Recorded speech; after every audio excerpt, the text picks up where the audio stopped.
గత వారాలుగా మనం ఆలోచిస్తున్నటువంటి పాఠము ఎన్నో విలువైన సంగతులు నేర్చుకుందాం.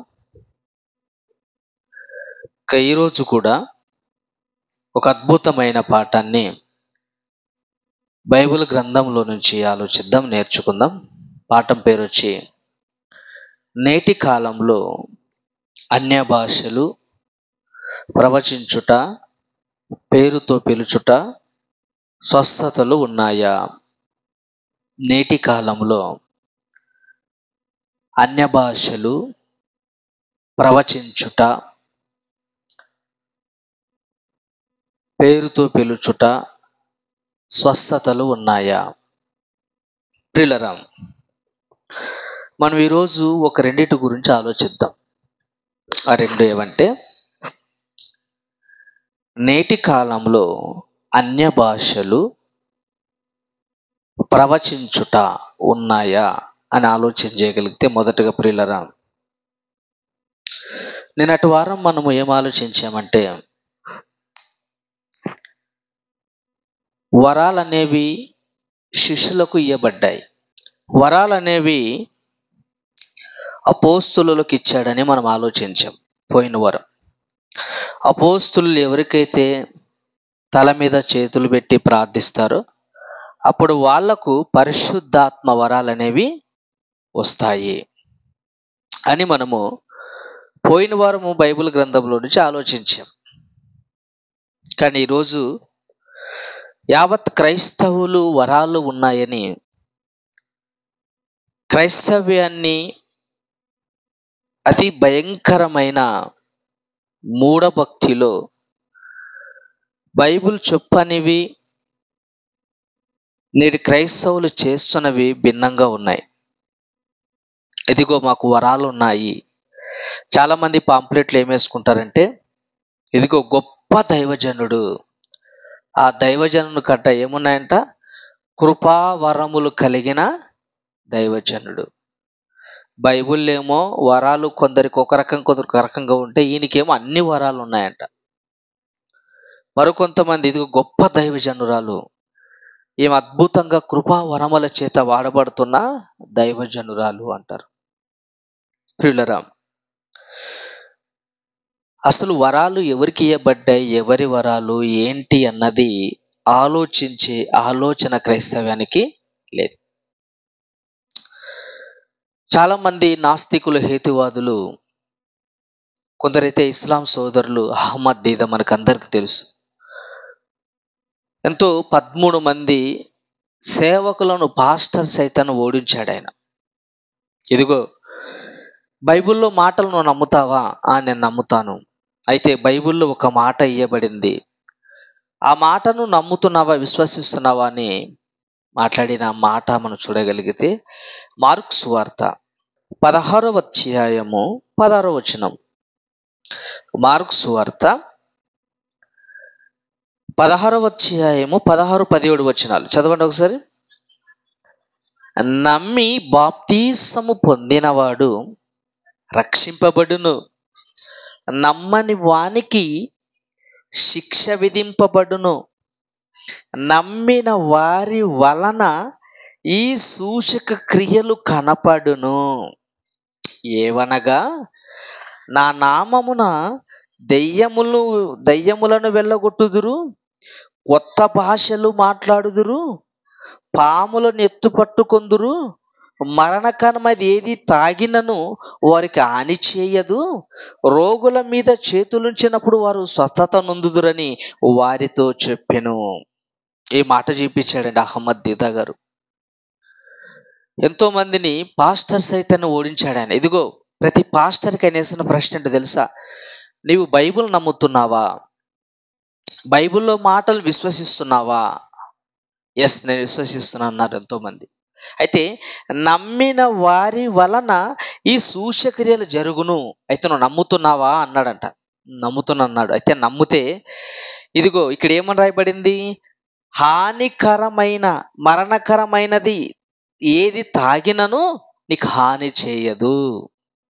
ఏంటి, మరణకరమైనది తాగినను అది వారికి హాని చేయదు అని ఉంది. నువ్వు నమ్ముతున్నావా అన్నాడు. నేను నమ్ముతున్నా అన్నాడు. అయితే ఒక విషయాన్ని బాటిల్ తెచ్చి ఇచ్చాడంట పాస్టర్కి ఇస్తే, అయితే నువ్వు నమ్ముతున్నావు కదా, అయితే విశ్వసిస్తున్నావు కదా, అయితే దీన్ని తాగు అన్నాడంట. దీన్ని తాగు అన్నాడు. చివరికి ఆ మనిషి భయపడిపోయి, అయితే నువ్వు నీ దేవుని మాటలపై నీకు విశ్వాసము లేదు అంటున్నాడు. ప్రియులరా,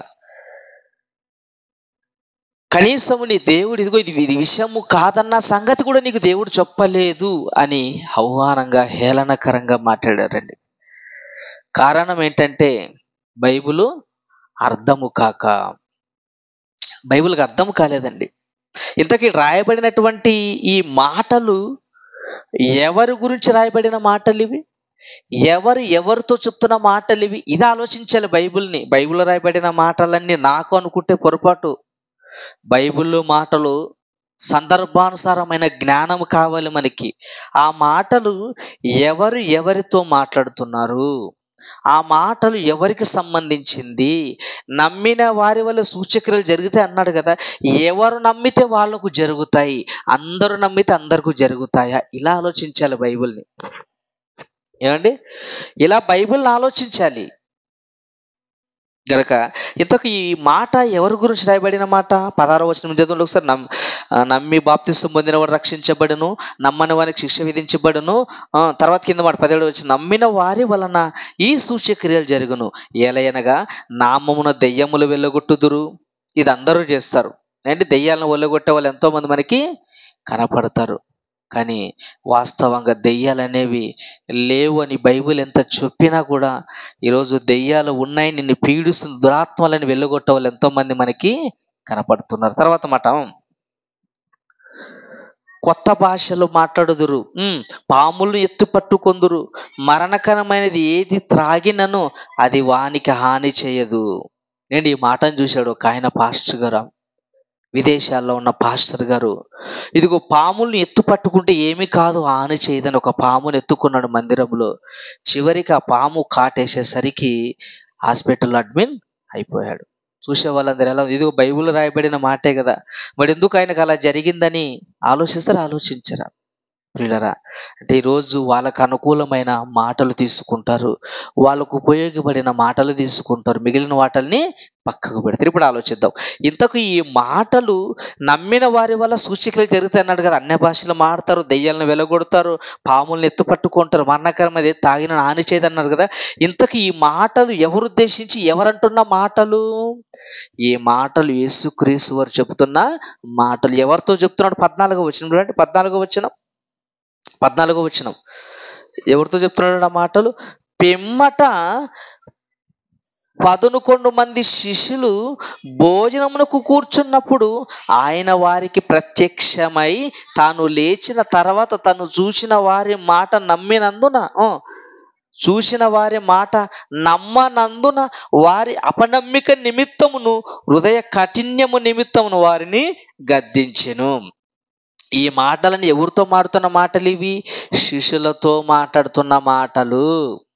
అంటే అపోస్తులతో మాట్లాడుతున్న మాటలు తప్ప ఇవి క్రైస్తవులుగా మనతో మాట్లాడుతున్న మాటలు కాదండి, మనతో మాట్లాడుతున్న మాట కాదు ప్రియులరా. అంటే ఈ మాట చెబుతున్నది శిష్యులు ఏది చేసినా వాళ్ళకి ఏమి చేయదు. ఎందుకంటే సువార్త వ్యాపించడానికి, అనేకులను దేవుని దగ్గర చేర్చడానికి వాళ్ళకి అద్భుతాలు ఇవ్వబడ్డాయి. ఇదిగో మీరు దెయ్యాలను వెళ్ళగొట్టరు లేదా? వెళ్ళగొట్టరు. మీద అన్య భాషలు మాట్లాడదురు, హానికరం ఇది తాగిన మీకు హాని చేయదు, పాములు ఎత్తు పట్టుకొందురు. ఇవన్నీ ఎవరు ఉద్దేశించి అన్న మాటలు ఇవి? శిష్యులను ఉద్దేశించి అన్న మాటలు. శిష్యులకి ఎందుకు చెప్పాడు ఈ మాటలు? శిష్యులే కదండి తర్వాత యేసుక్రీస్తు వెళ్ళిపోయిన తర్వాత సర్వలోకం వెళ్ళి సర్వసృష్టికి సువార్త ప్రకటించబడే బాధ్యత ఎవరిపైన ఉంది? శిష్యుల పైన ఉంది. అందుకే వాళ్ళకి ఈ వరాలు ఇచ్చాడు దేవుడు. ఈ వరాల్లో వాళ్ళకి ఏది కూడా హాని చేయదు. ఇప్పుడు మనం ఎలా విశ్వసించాలి? అపోస్తులు ఏది చేసినా వాళ్ళు నిజంగా చేయగలరని మనం విశ్వసించాలని. పేతురు గారు తాగితే ఏమి కాదని మనం నమ్మాలి. అపోస్తులు ఏది తాగినా ఏది చేసినా నమ్మాలి, అది మనం నమ్మాల్సింది. ఈ మాటలు మనం వెళ్ళి చేస్తే ఇది జరగదు. ఇవి శిష్యులకు ఇవ్వబడిన మాటలు, శిష్యులకు ఇవ్వబడిన వరాలు. ఓకేనా, అర్థమైంది కదా? ఇప్పుడు ఆలోచిద్దాం. ఇక బైబిల్లోనికి వెళ్ళగలిగితే అన్య భాషలు ఉన్నాయా? ఏంటి, అన్య భాషల గురించి ఆలోచిస్తున్నాం కదా. ఈరోజు అన్య భాషల గురించి ఆలోచన చేయగలిగితే, ఈరోజు ప్రతి బోధకుడు మాట్లాడుతున్నాడు అన్య భాషలు. ఆరాధన చేసేటప్పుడైతేనేమి, పాటలు పాడేటప్పుడైతేనేమి, ప్రసంగం చేసేటప్పుడైతే మధ్య మధ్యలో మాడుతుంటాడు అన్య భాషలు. శబరవ శబరవ, రబరవ రబరవ అని మాడుతుంటాడు. ఇంతకు ఏంటి అన్య భాషలు వెనకాల ఉన్న పరమార్థం ఏంటి? అవి నేటి కాలంలో ఉన్నాయా? ఆ అన్య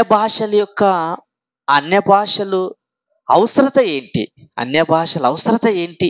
అవి నేటి కాలానికి సంబంధించినదా, ఒకనాడు మొదటి శాబ్దాని కాలానికి సంబంధించిందా అని మనం ఆలోచన చేయగలిగితే, ఇది ఎక్కడ రాయబడింది ఈ మాట మనం చూడగలిగితే అపోస్తుల కార్యములు 2వ అధ్యాయము వచ్చేద్దాం. అపోస్తుల కార్యములు అన్య భాషల దగ్గరికి మనం రాగలిగితే, అపోస్తుల కార్యములు 2వ అధ్యాయము 5వ వచనం నుంచి, ఆ కాలమున ఆకాశము క్రింద నుండు ప్రతి జనములోను వచ్చిన భక్తిగల యూదులు యెరూషలేములో కాపురముండిరి. అంటే యెరూషలేములోకి ఎంతమంది వచ్చారంట? ఎంతమంది వచ్చారు? ప్రతి జనులు, ఆకాశము క్రిందనున్న ప్రతి జనములు. అంటే ఆయా ప్రాంతాల నుంచి, ఆయా దేశాల నుంచి, ఆయా రాష్ట్రాల నుంచి, ఆయా పల్లెల నుంచి అనేకులు ఎక్కడికి వచ్చారంట? వాళ్ళు యెరూషలేముకు వచ్చారు. ఆ యెరూషలేములో పెంతెకోస్తు పండుగ దినమున పండగను ఆచరించడానికి అనేకులు కూడి వచ్చినప్పుడు ఏం జరిగింది చదవండి. ఈ శబ్దము కలగగా జనులు గుంపుగా కూడి వచ్చి ప్రతి మనుషుడు తన తన స్వభాషతో వారు మాట్లాడుట విని కలువడపరిరి. ఏంటి, వచ్చిన వారంట ఒక భాషకు సంబంధించిన వాళ్ళు కాదు, నానా భాషలకు సంబంధించిన వారు, వేరు వేరు భాషకు సంబంధించిన వారు. అంటే అన్య భాష అంటే మన భాష కానిది అన్య భాష. మనకు అన్య భాషలు ఏమున్నాయి? మన భాష ఏంది? మాతృభాష తెలుగు. నీకు తెలుగు వచ్చు కనుక తెలుగు రానిది మిగిలిన భాష అన్య భాష. ఒక హిందీ అన్య భాష, ఒక మరాఠీ అన్య భాష, ఒక ఒడియా అన్య భాష, ఒక తమిళి అన్య భాష, ఏంటి ఒక చైనా భాష అన్య భాష. ఇవన్నీ ఏంటి మనకి అన్య భాషలు. అంటే మనకు రాని భాషలు అన్య భాషలు, వేరే వాళ్ళకు చెందిన భాషలు, వేరే వాళ్ళకి చెందిన భాష. చాలా మందికి అన్య భాషలకి నానా భాషలకి అర్థం తెలియదు. రెండు వేరు వేరు అంటారు. రెండు వేరు వేరు కదా, రెండు ఒకటే. అన్య భాషలు అంటే మన భాష కానిది అన్య భాష. నానా భాషలు అంటే అనేక భాషల్ని నానా భాషలు అంటారు. ఓకే అండి. ఎప్పుడైతే అనేక జన సమూహములంతా గుంపుగా కూడినప్పుడు అప్పుడండి పేతురు గారికి, భక్తులకి ఏమి ఇచ్చాడు దేవుడు? అన్య భాషని ఇచ్చాడు. ఇప్పుడు ఎందుకు వాళ్ళకు అన్య భాష ఇచ్చారు? ఎందుకు వాళ్ళు అన్య భాషలో మాట్లాడారంటే, వాళ్ళకి అన్య భాషలు ఎందుకు ఇచ్చాడంటే, అనేక భాషలు కలిగిన వారు, వేరు వేరు దేశాలకు చెందినవారు, వేరు వేరు ప్రాంతాలకు చెందినవారు, వేరు వేరు రాష్ట్రాలకు చెందినవారు ఒక చోట కూడి ఉన్నారు గనక ఇప్పుడు ఎలాగైనా వీళ్ళకు సువార్త అందించాలంటే, ఇప్పుడు ఏంటి అక్కడ చైనా భాషకు సంబంధించిన వారు వచ్చి ఉంటారు, ఒడియా భాషకు సంబంధించిన వారు వచ్చి ఉంటారు, అరబ్బీ భాషకు సంబంధించిన వాళ్ళు వచ్చి ఉంటారు. ఏంటి ఇన్ని భాషలు వచ్చిన వారికి ఇప్పుడు శిష్యులు భాష నేర్చుకొని చెప్పాలంటే టైం సరిపోతుందండి? సరిపోదు. శిష్యులకు వచ్చిన భాష ఒకటైతే అక్కడ వచ్చిన అనేకులకు భాష వేరే భాష. ఇప్పుడు వాళ్ళకి సువార్త అందించాలంటే, వాళ్ళ భాష నేర్చుకొని చెప్పాలంటే సమయం సరిపోదు, జీవితకాలం సరిపోతుంది ఇక శిష్యులకి. అందుకే దేవుడు వాళ్ళకు అన్య భాషని ఇచ్చాడు. ఆ అన్య భాష ఎప్పుడైతే వాళ్ళు మాట్లాడాడో, వాళ్ళు మాట్లాడే ప్రతి మాట ఎవరికి వెళ్ళిపోయింది? తెలుగు వానికి తెలుగు అర్థమైపోతుంది, తమిళ వాళ్ళకి తమిళ అర్థమైపోతుంది, ఏంటి కన్నడ వాళ్ళకి కన్నడ అర్థమైపోతుంది, ఒడియా వాళ్ళకి ఒడియా అర్థమైపోతుంది, చైనా వాళ్ళకి చైనా భాష అర్థమైపోతుంది. ఆ మాట పేతురు గారు శిష్యులు మాట్లాడుతున్నప్పుడు ఆ మాటలు విని ఆశ్చర్యపోయారంట. ఇతనేమి మా భాష మాట్లాడుతున్నాడే, ఇతను మా భాష ఎలా వచ్చని ఆశ్చర్యపోయారు. చదవన మాట ఒకసారి 6వ వచనం. ఈ శబ్దము కలగగా జనులు గుంపులుగా కూడివచ్చి ప్రతి మనుషుడు తన తన స్వభాషతో వారు మాట్లాడుట విని కలువడపరిరి. అంటే శిష్యులు మాట్లాడే మాటకి ఆయా భాషలకు వచ్చిన వారందరికి ఏమైంది, అర్థమైందట. పేతురు గారు మాట్లాడే మాట ఆయా భాషల వారికి అర్థమైపోయిందండి. అర్థమైపోయింది. ఎప్పుడైతే పేతురు గారు దేవుని మాటలు అన్య భాషల ద్వారా మాట్లాడాడో అనేకులు మారు మనసు పొందారా లేదా? పొందారండి. ఇప్పుడు వాళ్ళు మారు మనసు పొందాలంటే వాళ్ళకి ఏమని గ్రహించబడాలి? అన్య భాషలు రావాలి. అన్య భాషలు ఎందుకు రావాలి? వాళ్ళకి ఎందుకు రావాలంటే ఆయా భాషలకు సంబంధించిన వాళ్ళు వచ్చారు గనక. ఆయా భాషలకు సంబంధించిన వారికి అర్థం అవ్వాలంటే అన్య భాష దేవుడికి శక్తిని అనుగ్రహించాలి. ఈరోజు మనకెందుకు అన్య భాషలు? ఈరోజు బైబిల్ గ్రంథం ఎన్ని భాషలు లేదు? తమిళలో లేదా, కన్నడలో లేదా, ఒడియా లేదా, చైనాలో లేదా, ఇంగ్లీష్లో లేదా, హిందీలో లేదా, మరాఠీలో ఏ భాషలో లేదు బైబిల్ గ్రంథం? అన్ని భాషలలో ఇవ్వబడింది బైబిల్ గ్రంథం. పలానా భాష లేదనడానికి లిపి కలిగిన ఏ భాషలోనైనా బైబిల్ ఉందా లేదా? ఉందండి. ఇప్పుడు ఇంత బైబిల్ చక్కగా మనకు 66 పుస్తకాలు మనకు అర్థమైన భాషలో అనుకుంటే మళ్ళీ ఎందుకు నీకు అన్య భాషలు ఎందుకు? నేను అన్య భాషలు ఎందుకంటే అన్య భాషలు ప్రియులారా. సో ఎక్కడి నుంచి వచ్చారంట వాళ్ళ గురించి చూడండి ఒకసారి చదవండి. 7వ వచనం నుంచి.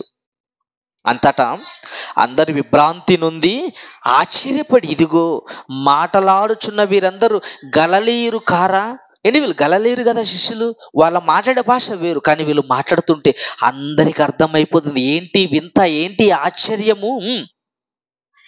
మనలో ప్రతివాడు తాను పుట్టిన దేశ భాషతో వీరు మాట్లాడుట మనం వినుచున్నామే. ఇదేమి? పార్దీలు చూడు ఎవరెవరు వచ్చారంట ఆ పండగ దగ్గరికి. ఆ పేతురు గారు మాట్లాడుతున్నప్పుడు అన్య భాషలు మాట్లాడుతున్నప్పుడు అనేక మంది సువార్త విన్న వాళ్ళు ఏ ప్రాంతానికి చెందినవారు అని చూడండి. పార్దీయులు, మాదీయులు, ఎలామీయులు, మెసపోతీయులు, యూదయ, కపదోకియా, పొంతు, ఆసియా, పృంగియా, పంపులియా, ఐగుప్తు అను దేశములందరి వారు. అంటే ఎంతమంది వచ్చారంటే అక్కడికి? ఒక ఊరు సంబంధించిన వాళ్ళు రాలేదు, అనేక రాష్ట్రాలకు సంబంధించిన వారు వచ్చారు, అనేక దేశాలకు సంబంధించిన వారు వచ్చారు, అనేక భాషలకు సంబంధించిన వారు వచ్చారండి. సో తర్వాత మాట ఎన్నో మాట చదివారు ఇప్పుడు? చదవండి అలాగే 9వ వచనం. 9 అయిపోయింది కదా, 10 చదవండి. కుంకెరే దగ్గర గిలిబియా ప్రాంతమునందు కాపురం ఉన్నవారు, రోమా నుండి పరవాసులుగా వచ్చిన వారు, యూదులు, యూద మత ప్రవిష్టులు, క్రేతీయులు, అరబీయులు మొదలైన మందరమును వీరు మన భాషతో మాట్లాడుచున్నారే. ఏంటి గొప్ప కార్యములను వివరించుట వినుచున్నామని చెప్పుకొనురి. తర్వాత అందుకు విభ్రాంతి నుండి ఎటు తోచక ఇది ఏ మగునని ఒకరితోనొకడు చెప్పుకొనురి. చాలండి, ఆశ్చర్యపోయారండి. ఆయా దేశాల నుంచి, ఆయా ప్రాంతాల నుంచి వెలిగి వచ్చిన వారంతా, ఆయా భాషలు మాట్లాడే వాళ్ళంతా వచ్చిన వారందరికీ పేతురు గారు అన్య భాషలో మాట్లాడుతుంటే ఎవరికి ఏ భాష అర్థమైపోతుందంట. పేతురు గారు మాట్లాడుతుంది ఒక భాష, అన్య భాష మాట్లాడుతున్నాడు ఆయన అన్య భాష మాట్లాడుతుంటే ఆయా భాషల వారందరికీ అర్థమైపోతుంది. ఈరోజు మన వాళ్ళు మందిరాలు ఏం మాడుతున్నారు? ఈరోజు మన వాళ్ళ మందిరంలో ఏం మాడుతున్నారండి? నువ్వు మాట్లాడే మాట అర్థమవుతుందా? ఎవరికి అర్థం కాదు, ఆయనకే అర్థం కాదు. ఏదో ఫ్యాషన్ అయిపోయింది ఈరోజు. ఏమైపోయింది? ఒక ఫ్యాషన్. సేవకుడు గొప్పగా కనపడాలంటే ఏం చేయాలా? ఏదో 2 మాటలు మాట్లాడాలి అంతే. ప్రార్థనలు శబరవ ఎవరెవరో అంటుంటాడు అంతే. ఏమంటాడు? ఎవరవ శబరవ రబరవ అంటుంటాడు. దానికి అర్థం ఏంటో తెలియదు, దానికి అర్థం చెప్పే వాళ్ళు కూడా లేరు. అన్య భాష మాట్లాడే వాళ్ళకి అర్థము చెప్పే వరం కూడా ఇవ్వబడింది బైబిల్లో. ఉందా? అన్య భాషలు ఇచ్చారు. అన్య భాషలు ఇవ్వడమే కాకుండా ఆ భాషకు అర్థం చెప్పే వాళ్ళు కూడా ఉన్నారా? చూడండి ఒకసారి. కొరింథీయులకు రాసిన మొదటి పత్రిక 14వ అధ్యాయము. కొరింథీయులకు రాసిన మొదటి పత్రిక 14వ అధ్యాయం 26వ వచనం నుంచి. అందరూ తీసుకోండి. కొరింథీయులకు రాసిన మొదటి పత్రిక 14వ అధ్యాయము 26వ వచనం నుంచి. సహోదరులారా, ఇప్పుడు మీలో ఏమి జరుగుచున్నది? మీరు కూడి వచ్చినప్పుడు ఒకడు కీర్తన పాడవలనని ఉన్నాను, మరి ఒకడు బోధింపవలనని ఉన్నాడు, మరి ఒకడు తనకు బయలుపరచబడినది ప్రకటించవలనని ఉన్నాడు, మరి ఒకడు భాషతో మాట్లాడవలనని ఉన్నాడు, మరి ఒకడు అర్థము చెప్పవలనని ఉన్నాడు. సరే, సమస్తమును క్షేమాభివృద్ధి కలుగుటకై జరగనియ్యిడి. తర్వాత, భాషతో ఎవడైనను మాట్లాడితే ఇద్దరు అవసరమైన ఎడల ముగ్గురికి మించకుండా వంతులు చొప్పున మాట్లాడవలెను, ఒకడు అర్థము చెప్పవలెను. ఎంతమంది అంట? భాషలు మాట్లాడు ఒకరు కాదు, ఇద్దరు ముగ్గురు మించి ఉండాలి. ఎంతమంది ఉండాలంట? ఈరోజు మందిరంలో అయ్యగారు మాత్రమే మాట్లాడుతున్నారు, ఇద్దరు ముగ్గురు ఎక్కడ కనపడట్లేదు. ఒకవేళ సరే నువ్వు మాట్లాడుతున్నావు కదా, నువ్వు మాట్లాడే అన్య భాషకి అర్థం చెప్పేవాళ్ళు ఎవరైనా ఉన్నారా? ఇక్కడ ఏమంటున్నాడు? ఖచ్చితంగా ఒకడు అర్థము చెప్పవలెను. అంటే అర్థం చెప్పేవాళ్ళు ఉండాలి. ఉన్నారండి ఈరోజు? అర్థం చెప్పేవాళ్ళు ఉన్నారా? ఏం మాడతారో వాళ్ళకే తెలియదు, ఏం శబరవ అంటారో వాళ్ళకే తెలియదు. అంటే ఇది అన్య భాష దేవునితో మాడతాడంట. దేనితో మాడతాడంట? దేవునితో మాడతావా? దేవునితో నువ్వు అన్య భాష మాడితేనే దేవుడు వింటాడు, వేరే భాష మాడితే వినడా? నువ్వు ఏ భాష మాట్లాడిన దేవుడు వింటాడా? వినడా? లేదండి, అన్య భాషతోనే మాడితే దేవుడు వింటాడంటే వాళ్ళు అందరూ ఏమైపోవాలి? ప్రజలందరూ ఏమైపోవాలి? నీకు ఓన్గా అన్య భాష వచ్చింది అనుకో, నువ్వు మాడతావు దేవునితో, మరి మిగిలిన వాళ్ళు ఏమైపోవాలి? ఏంటి? తండ్రి అని తెలుగులో అన్న చిత్తము నాయన అంటాడు. ఏంటి? ఇంత ఫాదర్ అన్న ఇంగ్లీష్లో చిత్తము అంటాడు. ఏమండి?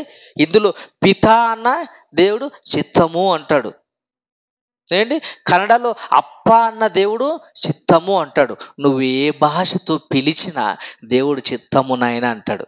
కానీ ఈరోజు అన్య భాషల పేరుత ఈరోజు గందరగోళం సృష్టిస్తున్నాడు తప్ప శాంతి సమాధానంగా మందిరం జరుగుతున్న ఈరోజు ఆరాధన శాంతంగా ప్రశాంతంగా జరిగినడానికి లేదు. ఆరాధన అంటే గంతడం ఎగరడమే, గంతులు వేయడమే, శబరని ఎగురుతూ ఉంటారు, చప్పట్లు కొడుతూ ఉంటారు. అది వాక్యానుసారం కాదండి. గనక అన్య భాషలు అనేవి మొదటి శాబ్దానికి చెందినటువంటి శిష్యులకు దేవుడు ఇచ్చాడు. ఎందుకు వాళ్ళకు అన్య భాషలు అనుగ్రహించాడంటే, అన్య భాషలు ఇవ్వడం వెనకాల ఏంటంటే, ఆయా ప్రాంతాలకు చెందిన వారు అనేకులు తిరిగి ఆ యెరూషలేము ప్రాంతానికి పెంతెకోస్తు పండుగలకు రావడం వలన వీళ్ళని రక్షించడానికి దేవుడు అన్య భాషను ప్రవేశపెట్టాడండి. ఇంకొక మాట చూద్దాం. ఇవి నిలిచిపోయే లేదా మనం చూడగలిగితే, కొరింథీయులకు రాసిన మొదటి పత్రిక 13వ అధ్యాయము 8వ వచనం నుంచి, ప్రేమ శాశ్వత కాలముండును, ప్రవచనములైనను నిరర్ధకమగును, భాషలైనను నిలిచిపోవును. అండర్లైన్ చేసుకోండి. భాషలైనను నిలిచిపోవును అన్నాడు, కొనసాగింపు అన్నాడా? నిలిచిపోవును నాయన. భాషలైనా నిలిచిపోతాయి, అద్భుతాలైనా నిలిచిపోతాయి, ఇవన్నీ నిలిచిపోతాయి. ఇవి శాశ్వతమైనవి కావు. శాశ్వతమైన మొదటి శబ్దంలోనే ఈ వరాలు అనేవి నిలిచిపోయాయి, కానీ ఈరోజు కొనసాగుతున్నాయని మన వాళ్ళు ఈరోజు క్రైస్తవ్యాన్ని మోసము చేస్తున్నారు లేదా? చేస్తున్నారండి. ఇదిగో, భాషలైనను నిలిచిపోవును, చదవమ్మా, జ్ఞానమునైనను నిరర్ధకమగును, మనము కొంత మట్టుకు ఎరుగుదుము, కొంత మట్టుకు ప్రవచించుతుము, గాని పరిపూర్ణమైనది వచ్చినప్పుడు పూర్ణము కానిది నిరర్ధకమగును. పరిపూర్ణమైనది వచ్చినప్పుడు ఏమవుతుందంట? పూర్ణము కానిది నిరర్ధకమగును. పరిపూర్ణత, సర్వజ్ఞానం ఎప్పుడు వచ్చింది? యేసుక్రీస్తు వచ్చిన తర్వాత కొత్త నిబంధనలోనే సర్వసత్యం అనేది ఇయ్యబడి ఉంది. ఇప్పుడు సర్వసత్యం అనేది మన బైబిల్ మన దగ్గర 66 పుస్తకాల రూపంలో మన దగ్గర ఉన్నప్పుడు మళ్ళీ ఎందుకు నీకు అన్య భాషలు? మళ్ళీ ఎందుకు నీకు వరాలు? ఏంటి మరలా ఎందుకు ఇవన్నీ? తర్వాత చదవండి. నేను పిల్లవాడై ఉన్నప్పుడు పిల్లవాని వలె మాట్లాడి తిని, పిల్లవాని వలె తలంచి తిని, పిల్లవాని వలె యోచించి తిని, ఇప్పుడు పెద్దవాడైన పిల్లవాని శ్రేష్టలు మాని తిని. ఏంటి? పిల్లవాడు ఎలా ఉంటాడో తెలుసా? పిల్లవాడు ఒక సబ్బెట్టి తీసుకుంటాడు, సబ్బెట్టి సైడ్ బాగుండి అంటాడు. ఎందుకు? వాడు పిల్లోడు గనక. ఆ సబ్బు పెట్టినే బస్ అనుకోండి, జై జరగండి అంటుంటాడు. 20 ఏళ్ళు వచ్చాయనుకో, 30 ఏళ్ళు వచ్చాయనుకో, అప్పుడు బస్ సబ్బెట్టి తీసుకుని కికి సైడ్ జరగండి బస్సు వస్తుంది అన్నాడు. ఏమంటారు? నువ్వు 30 ఏళ్ళు గాడిదివ్వండి, నువ్వు పిల్లోడు ఆట ఆడుకుంటావా అంటారు. ఏంటి? పిల్లల చేష్టలు పిల్లలుగా ఉన్నప్పుడు చేస్తేనే అందం, ఆనందం. పెద్దవాడైన తర్వాత చేయడానికి లేదు గనక ఈ ఈ యొక్క వరాలు అనేవి మొదటి శతాబ్దంలో ఇవ్వబడ్డాయి. తర్వాత పరిపూర్ణమైనది 66 పుస్తకాల్లో సర్వసత్యం ఎప్పుడైతే వచ్చిందో అప్పుడు ఏమైపోయిందంతా కొట్టివేయబడ్డాయి, అవన్నీ నెరవేర్చబడ్డాయి గనక ప్రియమైన దేవుని పిలిచారు. ఇంకొక మజాలన్నమాట 11వ వచనం, 10వ వచనం పరిపూర్ణమైనది వచ్చినప్పుడు పూర్ణము కానిది నిరర్ధకమగును. అంటే అన్య భాషలు అనేవి ఏమైందంట నిలిచిపోతాయండి. అవన్నీ కొన్ని తాత్కాలికంగా ఇవ్వబడ్డాయి. ఎలా ఇవ్వబడ్డాయి? తాత్కాలికంగా ఇవ్వబడ్డాయి. ఎందుకంటే ఆ రోజు శిష్యులకు 66 పుస్తకాల పరిపూర్ణ జ్ఞానం లేదు. ఉందా? లేదు. అప్పటి కాలంలో ఏముందంటే ధర్మశాస్త్రం ఇవ్వబడింది. ఏముంది వాళ్ళకు? ధర్మశాస్త్రం. యేసుక్రీస్తు వాటిని నెరవేర్చి కొట్టివేశాడా లేదా? కొట్టివేశాడు. కొట్టివేసిన తర్వాత వాళ్ళకి ఏమే కానీ లేవు, లిఖిత పూర్వకంగా బైబుల్ వాళ్ళ దగ్గర ఏదే కానీ లేదు గనక వాళ్ళకు అన్య భాషలు ఇచ్చాడు. అన్య భాషల వల్ల వాళ్ళు దేవుని మాటలు ఈ దేవుని మాటలు చక్కగా వారు బోధించారు. ఈరోజు మనకి 66 పుస్తకాల ద్వారా లిఖించబడి ఉందా లేదా? మాటలు లిఖించబడింది. మళ్ళీ కొత్తగా ఏదో దేవుడు బయలుపరచడానికి లేదు. ఇంకొక మాట చూడండి, ఇంకొక మాట ఎబ్రీ పత్రిక 2వ అధ్యాయము, ఎబ్రీ పత్రిక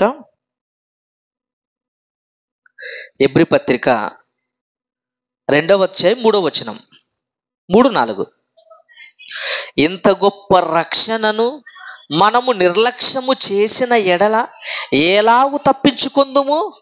అట్టి రక్షణ ప్రభు బోధించుట చేత ఆరంభమై దేవుడు తన చిత్తానుసారముగా సూచక్రియల చేతను, మహత్కార్యముల చేతను, నానా విధములైన అద్భుతముల చేతను, వివిధములైన పరిశుద్ధాత్మ వరములను అనుగ్రహించుట చేతను వారితో కూడా సాక్ష్యమిచ్చుచుండగా వినిన వారి చేత మనకు దృఢపరచబడెను. ఏంటి ఈ వరాలను ఎందుకు ఇవ్వబడ్డాయంట?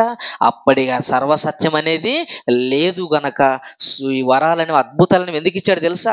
అనేకులు విని మారుతూ వస్తుంటే ఈ సత్యాన్ని ఏం చేశాడు దేవుడు? దృఢపరచుటూ వచ్చాను. దృఢపరచబడ్డాయండి. ఒక స్లాబ్ వేసామనుకో, ఒక ఇంటికి ఒక స్లాబ్ వేస్తాం. ఆ స్లాబ్ వేసినప్పుడు ఏం వేస్తాం? కింద కర్రలు పెడతాం. సెట్రింగ్ అంటమే. ఆ కర్రలను ఎందుకు పెడతాం అడ్డం? మనము ఆ స్లాబ్ నిలబడాలంటే కింద సెట్రింగ్ అనేది అవసరం. ఈ సెట్రింగ్ ఎందుకు పీకేద్దాం అన్నాం అనుకో, స్లాబ్ నిలబడుతుందా? నిలబడదు. ఎంతవరకు ఉంటుందో సెట్రింగ్ అనేది? 15 రోజుల వరకు ఆ సెట్రింగ్ని అలాగే పెట్టాలి. ఎందుకు? ఆ స్లాబ్ గట్టిపడేంత వరకు. అలాగే ఈ అద్భుతాలు, ఈ వరాలు దేవుడు ఎందుకు ఇచ్చాడు తెలుసా? సర్వసత్యాన్ని లిఖితపూర్వకంగా సర్వసత్యం రాయించడానికి, బైబిల్ గ్రంథములో సర్వము రాయించడానికి అద్భుతాలన్నీ చేస్తూ వచ్చాడు. అద్భుతాలన్నీ చేస్తూ వచ్చేటప్పటికి వెనువెంట జరుగుతూ వచ్చినవన్నీ దేవుడు ఏం చేశాడు? లిఖితపూర్వకంగా స్థిరపరిచాడు. ఇంకొక మాట చూడండి, మార్కు సువార్త 16వ అధ్యాయం 20వ వచనం. మార్కు సువార్త 16వ అధ్యాయము 20వ వచనం. వారు బయలుదేరి వాక్యం అంతటా ప్రకటించిరి. ప్రభు వారికి సహకారుడై ఉండి వెనువెంట జరిగించు వచ్చిన సూచక్రియల వలన వాక్యము స్థిరపరచబడుచుండెను. ఎందుకంటే అప్పుడు వాళ్ళకి వాక్యము లేదు గనక. అందుకే అద్భుతాలు ఇచ్చాడు ఆయన. అద్భుతాలు మీరు చేయండి, వరాలు మీరు చేయండి అని అద్భుతాలు అన్య భాషలు వాళ్ళకి ఇచ్చాడు. ఆయా భాషలకు సంబంధించిన వారందరికీ వీళ్ళు ఏది మాట్లాడితే అది వాళ్ళకి అర్థమైపోతుంది. స్థిరపరచబడుచుండెను అన్నాడా? స్థిరపడేనన్నాడా? స్థిరపరచబడుచుండెను. చూడండి ఇంకొక మాట చూద్దాం. ఎబ్రీ పత్రిక 2వ అధ్యాయం 2వ వచనం. ఇందా చదివినమాట, పై మాట చదువుకుందాం. ఇందా కింద మాట చదివి పై మాట చదువుకుందాం. ఎబ్రీ పత్రిక 2వ అధ్యాయం 2వ వచనం. ఎందుకనగా దేవదూతల ద్వారా పలకబడిన వాక్యము స్థిరపరచబడినందున, అండర్లైన్ చేసుకోండి, దేవదూతల ద్వారా పలకబడిన వాక్యము స్థిరపరచబడినందున. అంటే స్థిరపరచబడిందా? స్థిరపరచబడింది. మార్క్స్ వార్తలేమో స్థిరపరచబడుచుండెను అన్నాడు. దేని వలన? అద్భుతాల వలన, సూచక్రియల వల్ల, అన్య భాషల వల్ల, ఈ కృపా వరముల వల్ల సువార్త విస్తరిస్తుంది, స్థిరపరచబడుచుంది అన్నాడు. ఎబ్రీ పత్రిక వచ్చేసరికి స్థిరపరచబడెను అన్నాడు. అంటే వాక్యం స్థిరపరచబడిపోయిందా? స్థిరపరచ, అందుకే సమాప్తము అన్నాడు. దీంట్లో ఏది కలపకూడదు, ఏది తీసివేయకూడదండి. ఈరోజు అన్య భాషలు ఉన్నాయని, ఈరోజు అన్ని నానా భాషలన్నీ లేనిపోని అర్థం కాని భాషలు ఈరోజు మాట్లాడుతున్నారు. కానీ అర్థమయ్యే మాటలు 2 మాటలు చెప్పి మనిషిని మార్చమన్నాడు దేవుడు. అర్థం కాని భాషలు గట్ట అర్థమయ్యే భాషలు ఇతరులకి మనము రక్షించాలి. చూడండి మాట, చూడండి ఒకసారి. కొరింథీయులకు రాసిన మొదటి పత్రిక 14వ అధ్యాయము 17-19. కొరింథీయులకు రాసిన మొదటి పత్రిక 14వ అధ్యాయం 17వ వచనం. మీరైతే బాగుగానే కృతజ్ఞతాస్తుతులు చెల్లించుచున్నావు గాని ఎదుటివాడు క్షేమాభివృద్ధి పొందడు. నేను మీ అందరికంటే ఎక్కువగా భాషలతో మాట్లాడుచున్నాను, అందుకు దేవుని స్తుతించుచున్నాము. అయినను సంఘములలో భాషతో 10,000 మాటలు పలుకుట కంటే ఇతరులకు బోధ కలుగునట్లు నా మనసుతో 5 మాటలు పలుకుట మేలు. ఒక వ్యక్తిని రక్షించడానికి 2 మాటలు వాళ్ళకు వచ్చిన భాషతో ప్రకటిస్తే చాలని. ఈరోజు రాని భాష, లేని భాష, ఈరోజు అన్య భాషలని ఈరోజు క్రైస్తవంలో అలజడులు, క్రైస్తవంలో గందరగోళమైన పరిస్థితులు మనకి కనపడుతున్నాయి. కనపడుతున్నట్టే వాక్యం అనేది స్థిరపడిపోయింది. ఇక స్థిరపడిపోయిన వాక్యాన్ని మనము చదివి విశ్వసించాలి తప్ప ఏదో మరలా అద్భుతాలు జరిగితేనే మారుతనడానికి లేదు. గనక ఈ స్థిరపరచబడిన వాక్యాన్ని మనం చదివి మారవాలి, చదివి విశ్వసించాలి, చదివి మారు మనసు పొంది యేసు క్రీస్తును వారిని నమ్మాలి. చూడండి, యోహాను సువార్త 20వ అధ్యాయము 30-31. యోహాను సువార్త 20వ అధ్యాయము 30-31. మరియు అనేకమైన ఇతర సూచక క్రియలను యేసు తన శిష్యుల ఎదుట చేసెను. అవి ఈ గ్రంథమందు రాయబడి ఉండలేదు గాని యేసు దేవుని కుమారుడైన క్రీస్తు అని మీరు నమ్మి ఆయన నామమున జీవమును పొందినట్లు ఇవి రాయబడెను. ఎందుకు రాయించాడంటే ఇవన్నీ యేసు దేవుని కుమారుడని నమ్మినట్లు. ఏంటి? యేసు దేవుని కుమారుడు నమ్మాలంటే ఏమి నమ్మాలి మనము? ఇవి రాయబడెను. ఈ రాయబడిన మాటలు నువ్వు నమ్మాలి. ఎలా నమ్మాలి? ఈ రాయబడిన మాటల ప్రకారంగా మనము నమ్మాలి. యేసు దేవుని కుమారుడని. ఇదిగో పలానా అద్భుతము చేస్తే నమ్ముతానడానికి లేదు. ఇదిగో పలానా అద్భుతాలు, పలానా అన్య భాషలు మారితే నేను మారిపోతానడానికి లేదు. ఈ మాటలు రాయించడే నమ్మిన ఆయన నామముందు జీవం పొందినట్లు ఇవి రాయబడెను. అంటే రాయబడిన మాటలను చదివి నువ్వు నమ్మాలి తప్ప ఏదో మళ్ళా దేవుడు బయలుపరుస్తాడు, అన్య భాషల ద్వారా దేవుడు పిలుస్తాడడానికి లేదు. చూడండి ఒక మాట, కొరింథీయులకు రాసిన 2వ పత్రిక 5వ అధ్యాయం 6వ వచనం. 2 కొరింథీ పత్రిక 5వ అధ్యాయం 6వ వచనం. వెలిచూపు వలన కాక విశ్వాసము వలననే నడుచుకొనుచున్నాము. వెలిచూపు అంటే ఏంది? ఏదైనా జరిగితే నేను చూసి నమ్ముతాననే కాదు, చూసి నమ్మడము కంటే విశ్వాసము ద్వారా నమ్మడమే ముఖ్యము అన్నాడు దేవుడు. చూసి నమ్మడము కాదు, నేను అద్భుతం జరిగితే చూసి నమ్మడం కాదు, ఎదురులు అన్య భాషలు మాడితే నమ్మడము కాదు. ఎలా అన్నాడు? విశ్వాసం వలన మనము నమ్మాలి. ఈరోజు విశ్వాసం వల్ల నమ్ముతున్నారని నమ్మట్లేదండి. ఈరోజు అద్భుతాలు జరిగితేనే నమ్ముతాం అనే వాళ్ళు మనకి ఎంతో మంది కనపడుతున్నారు. ఏంటి, ఒక మాట అడుగుతాను, అన్య భాషలు అనేవి ప్రాముఖ్యం అనుకుంటే, అన్య భాషలు అవసరం అనుకుంటే యేసుక్రీస్తు ఎక్కడైనా అన్య భాష మాట్లాడా? మాట్లాడాడు ఎక్కడైనా? 66 పుస్తకాలు ఎక్కడ మాట్లాడలేదు ఆయన. ఒక్క రెఫరెన్స్ కూడా బైబిల్లో లేదు. ఆయన అన్య భాష మాట్లాడాడని ఒక్కటి లేదు. ఆయన మాట్లాడింది ఏంది? అరబిక్, హెబ్రీ మాత్రమే మాట్లాడాడు. ఆయనకు వచ్చిన భాషలు అవి ఏంటి? Hebrew, Arabic. ఆయన వచ్చిన భాషలను సువార్త ప్రకటించి వెళ్ళిపోయాడు. ఆయన యేసుక్రీస్తు ఎక్కడ మాట్లాడితే అవి ముఖ్యమైనవి అనుకుంటే యేసు ఖచ్చితంగా మాట్లాడాలి. మరి యేసుక్రీస్తు మాట్లాడాడంటే అవి ముఖ్యమైనవి కాదు, అవి తాత్కాలికంగా ఇవ్వబడ్డాయి కనుకనే, అవి ఆ రోజు అవసరం కనుకనే, అనేక ప్రజలు వచ్చారు కనుకనే, వాక్యం వినడానికి వచ్చారు కనుకనే వాళ్ళ నిమిత్తం అన్య భాషలు ఇవ్వబడ్డాయి. వీళ్ళు మాట్లాడే ప్రతి భాష వలన ఆయా భాషల వరకు సువార్త అనేది అర్థమైపోయింది. కనుక అన్య భాషలు ఉన్నాయంటే అన్య భాషలు లేవు. కనుక అన్య భాషలు లేవు. మనకు వచ్చిన భాష తెలుగు అయితే తెలుగులో మాట్లాడి సువార్త ప్రకటించు.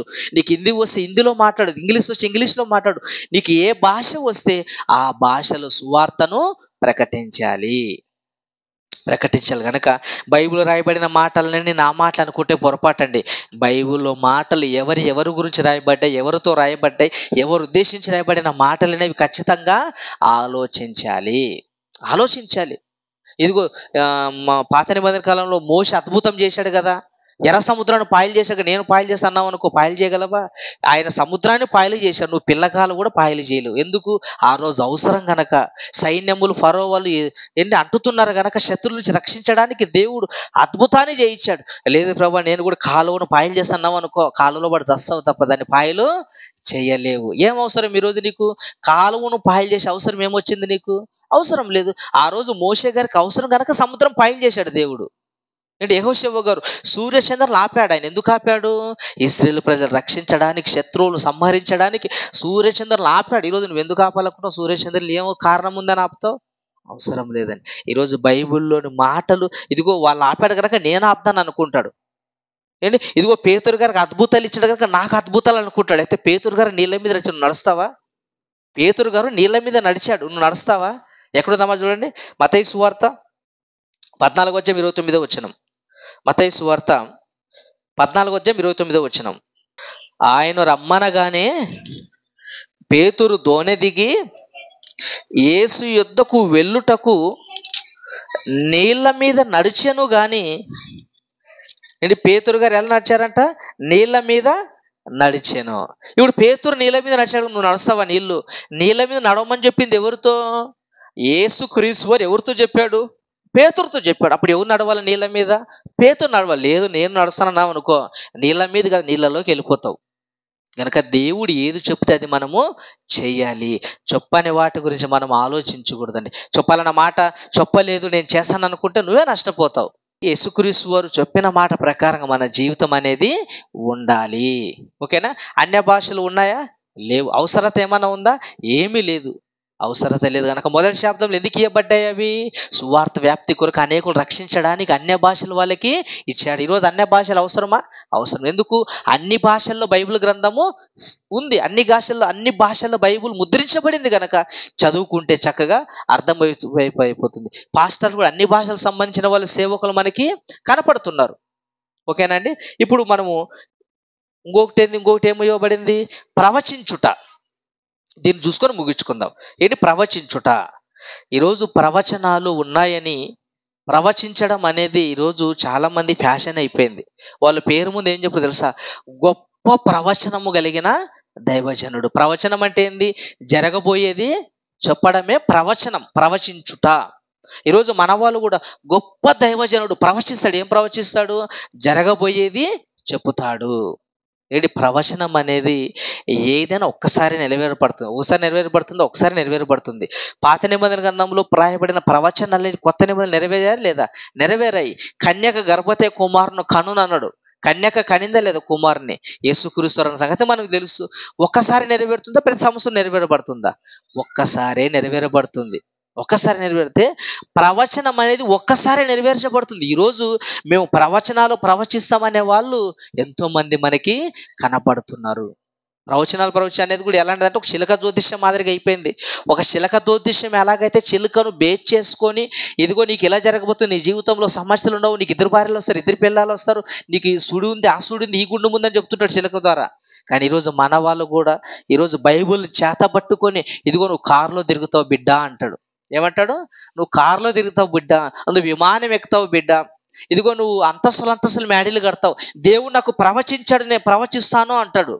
ఏంటి జరగబోయేది చెప్పేదాన్ని ఏమంటారు? దాన్ని ప్రవచించుట అంటారే. ఇప్పుడు జరగబోయేది మన వాళ్ళు చెబుతున్నారా? ఆలోచిద్దాం. జరగబోయింది చెప్పిన వాళ్ళు బైబిల్ ఎవరు ఉన్నారా? ఉండారండి. ఒకరు వ్యక్తి చూడగలిగితే చూడండి. అపోస్తుల కార్యములు